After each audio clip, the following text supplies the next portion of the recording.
Hi, my name's Steve Bartlett and welcome to Fight Back. In 2008, the Supreme Court, in the landmark decision Heller, for the very first time in history, decided that individuals have a constitutional right under the Second Amendment to own a firearm, specifically a handgun, and that was written by the famous Justice Scalia. Conservatives were elated by that decision. However, one thing that they didn't realize is that that right is not unlimited. Scalia specifically said that it is constitutional for the government to pass laws prohibiting felons, the mentally ill, and other undesirables from being able to own handguns. According to Justice Scalia in that decision, it is constitutional, in his words, to impose, quote unquote, conditions and qualifications on the commercial sale of guns. Therefore, gun control does not always violate the Second Amendment. And that's what tonight's show is going to be about. The balancing test between the government's right to impose conditions and qualifications while weighed against respect for the constitutional rights of gun owners. So let's get to the show right away. Okay, the way that the government decides how to screen the undesirables who they don't want to own guns is through the National Instant Criminal Background Check System, the NCIS, which was developed by the Brady Bill in 1993. Now, there's been a lot of criticism about the Brady Bill. However, since 1993, over 1 million people were prevented from buying guns who fell under the categories of undesirable, convicted felons, or the mentally ill. So the Brady Bill did have some actual success. It's not a 100% failure. A lot of undesirables were prevented from having guns who legally were not allowed to have them. However, it can be made better. There's a lot of problems with it. The first problem that we have to, in order to fix background checks, is that federal government must force states to cooperate. A lot of states are not doing what they're supposed to do and aren't doing it. And there's also not a lot of funding for them to actually do what is supposed to be done under this federal background check system. The federal government has to pump in enough money in order to ensure that the system works. Okay? If the government is able to pay for the military and tax cuts for the rich, they can pay to make sure that the NCIS actually works. If a state refuses to cooperate with the federal government in coordinating with this background check, the federal government should punish the states by depriving them money under the crime bill or for road improvements. So the federal government can impose conditions on the state to make them comply with the NCIS requirements. Okay? Now, these gun background checks must be made universal. Currently, only if it's being bought through a gun store do you have to use a background check. And there's a huge loophole, which is called the gun show loophole, in which if you buy a gun at a gun show, they don't have to do a background check, which allows felons and other undesirables and the mentally ill to buy guns at the gun shows. Or through individuals. If your brother or your cousin or your best friend wants to sell you a gun, there's no background check. That is ridiculous. If we want to make it so that the background checks actually work, it has to be universal. We have to close the gun show loopholes, and we have to make all firearm transactions, whether it's through a person-to-person, friends, relatives, or anything else, you have to do it at a dealer. And they have to be able to do a background check. So if you want to buy a gun from your cousin, you have to go to the shop. They have to do a background check, which should only take 10 minutes or so, but you have to do that. No more waivers of people having to do background checks, because we have to keep the guns away from the undesirables. And if you're a felon, as opposed to going to the gun store, you just go to the gun show. You go on the internet, or you go to somebody you know who's not going to do a background check and have them sell you the gun. That has to stop. We have to close that loophole. And we also have to make it a crime for those who are convicted felons who actually try to go and buy a gun. As opposed to just making it a crime for felons who own a gun, we should make it a crime for those who are barred from owning guns, the mentally ill and the felons, from being able to buy a gun. And right now, the federal government is not prosecuting for this crime. What we should do is we should prosecute those who attempt to buy a gun illegally, prosecute them with a mandatory fine. And maybe some of that money for the fines can actually go to pay for the NCIS improvements that we need to do in the computer system. Okay, now let's look at the NCIS as to who right now is not allowed to have a gun. Currently under the NCIS, there's 5 major categories of who's not allowed to own a firearm in this country. 1, convicted felons. 2, those who are convicted of a domestic violence misdemeanor. 3, people who are under a restraining order. 4, anyone who uses or is addicted to illegal drugs. And 5, anyone who's been adjudicated as being mentally defective or has been committed to a mental institution. Let's look at each of these and how we can actually improve these things. Okay, first of all, let's look at the felons. In my opinion, this is overbroad. Not all felons are dangerous, and I think we should actually loosen the grips on some people who are felons. The gentleman who was nominated by Mr. Trump yesterday, the Supreme Court, kind of agrees with this position, even though he hasn't been explicit about this. However, not all convicted felons are a danger. A lot of felonies are nonviolent. If you bounce a check for more than $500, you're convicted of a felony. These people are not a danger to society, and I don't believe that they should lose their rights to own a firearm. Okay? In my opinion, the only people who should lose their rights to own a firearm are those violent felons, or if you are convicted of a drug felony. Because as everybody knows, if you're addicted to cocaine or selling drugs, selling cocaine or something like that, you're more likely to commit a violent crime. Or you're under the influence of something that's so mind-altering that you're more likely to commit a violent crime. So violent felons should still be made illegal, but I have no problem saying that non-violent felons should be taken off the list. However, currently under the law, if you have a withhold of adjudication for a felony, you are eligible to buy a gun. And this is a problem because if it's a violent felony and they give you a withhold because the judge is being nice, you are allowed to buy a gun. So if you commit a violent felony under the laws right now, but you get a withhold of adjudication, you can buy a gun. But if you commit a non-violent felony, but they don't give you a withhold of adjudication, you lose your right to own a gun, which is absolutely insane. You can hit a cop, still have the right to own a gun. Commit a burglary, you can still own your right to own a gun, but if you bounce a check for $500 and you get an adjudication, you have no right to own a gun. When we get back from break, we'll talk about the other changes to the NCIS that I'm recommending.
Hi, I'm Jerry from Hot Locks Hair Salon. We are conveniently located at 13414 US Highway 19 in Hudson.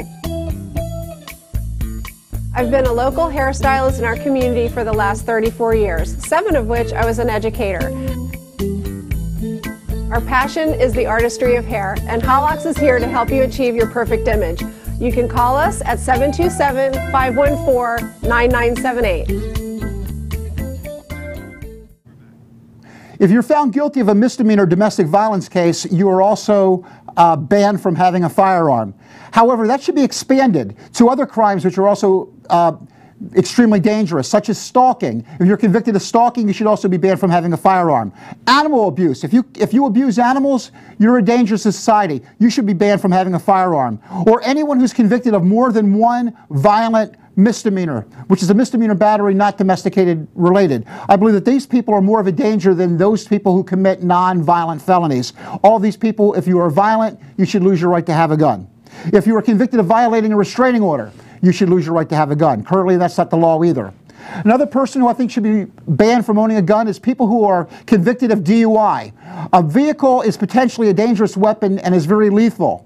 However, if you're found guilty of DUI, you are being sloppy with your rights and you're not respecting the rights of others. If you drink and drive, you're a danger to society and you should pay for that by losing your right to own a gun. Okay? Now, the provision which bans people who are addicted to drugs is overbroad, because what's the definition of an illegal drug user or someone who is addicted to drugs?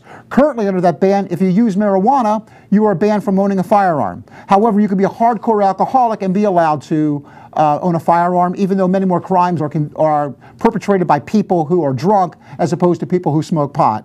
Okay, so it's stupid having a ban on people who use pot, but there should be nothing about you being an addict which prevents you from actually having drugs, as long as you're not committing crimes, and we want to have people actually go to treatment. The mentally defective, currently these people are banned as well. If you've ever been found not guilty for a reason of insanity, you're banned from having a gun. If you've ever been found mentally incompetent, okay, you've been found guilty, you're unable to have a gun. And if you've ever been Baker Acted, which is an involuntary commitment to a mental hospital because you've been legally found to be a danger to yourself or others, you're banned from having a gun.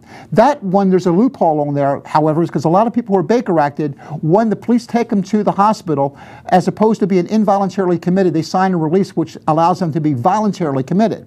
Under those circumstances, I believe that the doctor should still have to fill out a form saying that you meet criteria for Baker Acted, that you are a danger to yourself or others, and therefore you should be banned from having a gun as well. So even though you do it voluntarily, if you're taken there involuntarily and you meet the criteria of being a danger to yourself or others, you should lose your right to have a gun as well. Also, if you're on Social Security disability for being mentally disabled, currently under the law that Congress passed last year under Donald Trump, you are still able to have a gun. Okay? That should not be the case. If you're unable to work because the federal government has said that you're so disabled due to mental illness, you're too dangerous to have a firearm. Okay? Or if you've been found incompetent to be able to handle your own affairs, dealing with your Social Security benefits, you should also be unable to own a firearm as well. Okay? Now, I know you're sitting there going, well, that's not fair to a lot of people. I believe that there should be a judicial bypass, that if you do lose your rights to own a gun because of these previous provisions, you should have a right to go to a judge and be able to prove that you're no longer a danger to society after a period of time. So if you are convicted of a crime that excludes you and you become a law-abiding citizen, you should be able to petition the court and have your rights restored. If you've been found to be mentally incompetent and you go under psychiatric care and you're able to show through evidence that you're no longer a danger to society or to yourself, you should be able to own a firearm again if you were able to do that.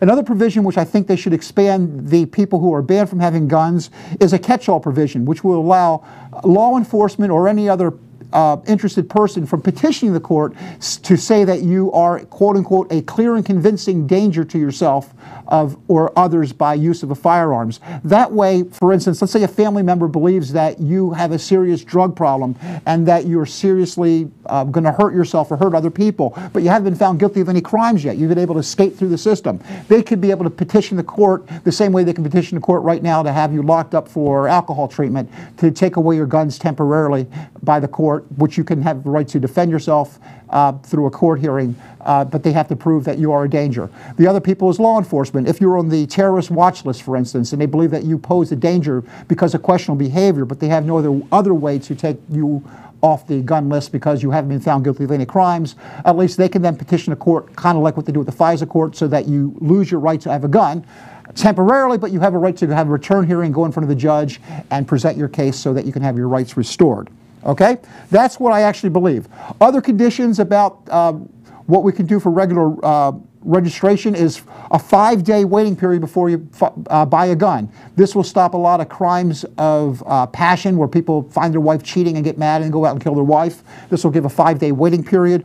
Or if a person is mentally ill, it will allow them to have the opportunity to get treatment, and hopefully during those 5 days the danger will pass. I also believe that anybody who has a gun should have to take a gun safety class. You have to get a driver's license to operate a vehicle because you're out in public and you're a danger. I think that everybody should have to know how to handle a gun, how to treat it safely, how to lock it and store it, and have to take a basic safety class. I know the NRA offers a lot of those type of classes. I think it should be mandatory the same way that a safety class, you have to know the rules of the road when you drive a car. You should have to know how to handle a firearm safely before you should be able to own a firearm. These are conditions that I actually want to talk about, okay? But now let's talk about something else, okay? So these are the undesirables who shouldn't have a gun, okay? But there's other types of things that are really important, and I know about these from comic books. Let's talk about Spider-Man for a second, okay? Let's talk about Spider-Man. Graphics, Spider-Man, click, let's see it. It's not there. Okay, well, let me talk about it anyway. But let me talk about it anyway. Okay, Peter Parker in the very first episode of Spider-Man, okay, when he got his powers, he tried to exploit it for money. So what he did is he started making money wrestling, okay? And while he was all happy making money wrestling, he saw a crime being occurred, and a police officer was chasing a burglar, and the cop was saying, "Hey, help me, help me, help me." And Spider-Man blew it off. He didn't want to actually help. Even though Pete knew this guy was a danger, he didn't want to help because he was too good for that, okay? And then what happened is after the burglar got away, when he went home, he found out that his Uncle Ben was murdered. Okay, he was murdered, and guess what? He was murdered by that same burglar. Oh my God, how traumatic. If Peter Parker would have acted on his powers, he could have saved the life of his Uncle Ben. And in the famous last caption of the very first Spider-Man, it said, with great power, there must also come great responsibility. And that's what I think about certain gun extended rights. Like I said, the Constitution only gives you the right to actually own a handgun in the privacy of your own home. It's never been expanded. And here's two expansions. One is a person carrying a weapon, a concealed weapon in public, okay? That gives a person a lot of power because they could possibly endanger society. There's a big difference between owning a handgun and keeping it at home and having a gun on your person and going out into society. If you don't have the right temperament and you're a hothead, a verbal dispute can turn into a firefight. Okay, what do I think these people should do? Well, these people need more experience than a regular gun owner. So I think that you shouldn't be able to be a first-time gun owner and have a right to carry a concealed weapon. You should have to take a little bit of time before you actually have the right to have that gun. Okay, you need more training and more regulation. Okay, the same reason a commercial pilot has to have more training than a person who just wants to fly for themselves, or a commercial truck driver has to have an actual license in order to be able to drive for other people as well. When we come back, we'll talk about what I want to do about that.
Hi, I'm Jerry from Hot Locks Hair Salon. We are conveniently located at 13414 US Highway 19 in Hudson.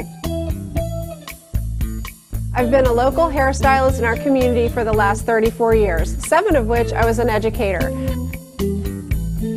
Our passion is the artistry of hair, and Hot Locks is here to help you achieve your perfect image. You can call us at 727-514-9978. If you want to drive a tractor trailer, you need a special license. You need more training, you need more skills, and you need more insurance. If you want to carry a firearm in public, I believe that you need to have insurance so that if I get killed in the crossfires, we can sue the hell out of you. Okay, you need more responsibility, just like Spider-Man. With ultimate power, you have the power because you're in the streets with a firearm, a concealed weapon, you have the responsibility of treating it safely. And also, I believe that anybody who has a concealed weapons firearm should have to take a yearly MMPI test, similar to the Minnesota Multiphasic Personality Inventory Test, which is there to screen out those people who are mentally unstable. And because I believe that a person has to be mentally stable and have to be calm, cool, and collected if they're going to be carrying a gun into public. Okay, another thing is, let's say a person is mentally stable, gets the permit, and then something happens. They become senile, they become Alzheimer's, they get kicked in the head with a mule, and something happens to them later. You have to be able to screen these people to make sure that people who are carrying concealed weapons remain safe. And that's why a very cheap, very quick, easy test like the MMPI should be administered by those who choose to have a carry concealed weapons permit. Likewise, anybody who wants to have something more than just a shotgun or a handgun, what used to be called an assault weapon, should also have to have insurance, a psychological background check before being able to own these weapons, and also should have to be an experienced, licensed, legal gun owner for a certain period of time before they can prove that they are a proper, legal, law-abiding gun owner, and then can be trusted with having the more powerful firearm. So you have to wait a couple years and to prove that you're a law-abiding person before you can start having the assault weapons. So yes, I am not calling for a ban on assault weapons.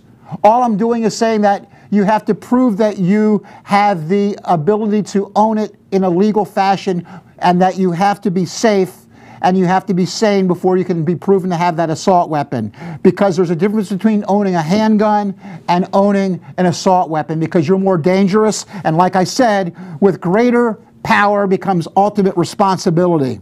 Okay? Now the final thing that I want to do and talk about, and this is going to be the most controversial thing, is the concept of gun registration. Okay, now if you've seen a Law and Order episode from, let's say, 1986, and somebody gets shot and they go, oh, let's look into the computer, let's see who this gun was registered to and try to figure out who it was and catch the bad guy. You know what? That's a crock, because it doesn't happen. There is no national database saying who owns guns, because in 1986, it became illegal for the government to do that, called the Firearm Owners Protection Act. There are no records showing who owns the guns, which is absolutely ridiculous, because how the hell can we tell if a person is selling guns to somebody illegally if you don't know who sold it to the felon? If you can't trace the ownership of a gun, how can you tell if the person who sold it committed a crime when they gave it to a felon? Okay, if you want to sell it to your best friend and he's a felon, how the hell is anyone going to ever find out if there's no obligation for you to register that gun?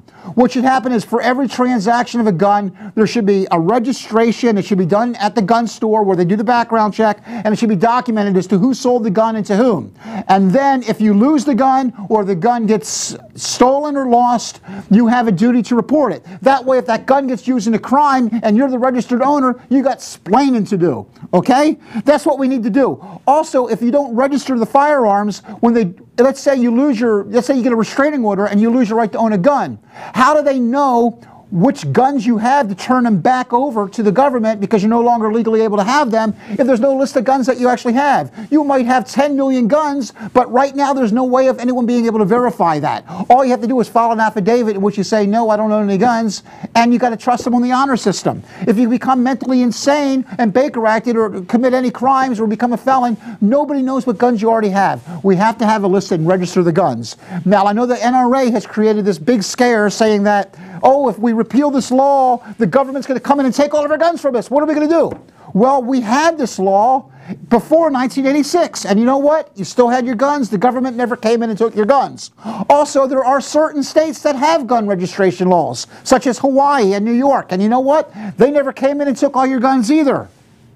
6 states currently require registration of assault weapons. And you know what? They haven't confiscated your weapons either. We need this. We need to know who has the guns for safety purposes, so that the felons and the criminals and the mentally insane and those who provide guns to those illegally can be tracked. And it will help law enforcement and will reduce crime. Okay? So I'm not talking about taking your guns from you. I'm only saying taking guns away from criminals and other people who shouldn't have guns, like the mentally ill. I'm not saying take away your assault weapons. I'm saying you just make it a little bit more difficult to obtain, and prove that you are a law-abiding citizen and that you are mentally stable and that you have insurance in case something bad does happen.